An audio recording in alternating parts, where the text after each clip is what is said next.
Praise the lord. ఉదయకాల సమయంలో దేవుని బిడ్డలారా, ఏమైపోతుందో ఏమో, పలాంది ఏమైపోతుందో ఏమో, బిడ్డలు ఏమైపోతారేమో, కుటుంబం ఏమైపోతుందో ఏమో, నా ఉద్యోగం ఏమైపోతుందో ఏమో, నా పరీక్షలలో నేను ఏమైపోతానేమో, నా ఇంటర్వ్యూలో ఏమైపోతానేమో, రకరకాలుగా ప్రతిరోజు ఏది పట్టుకున్నా భయం భయం భయం భయం నిన్ను వెంబడిస్తూ ఉందా? ఉదయకాల సమయంలో ప్రభు అంటున్నాడు, మొట్టమొదటిగా నీ భయమును విడిచిపెట్టు.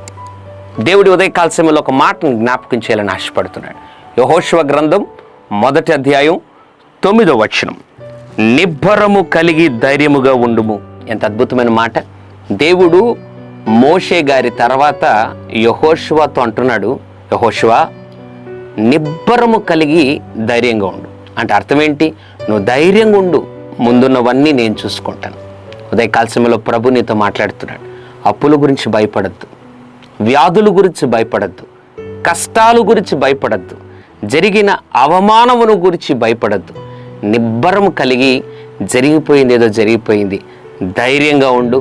నీ జీవితంలో ఈ మాసంలో దేవుడి వాగ్దానాన్ని నమ్మగలిగితే, అట్లు ప్రార్థించగలిగితే గొప్ప కార్యాలు ప్రభు నీ కుటుంబంలో జరిగించబోతున్నారు.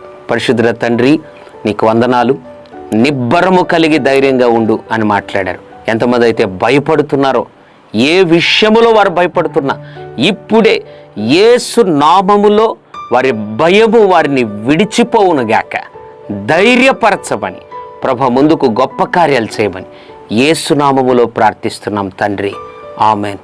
God bless you.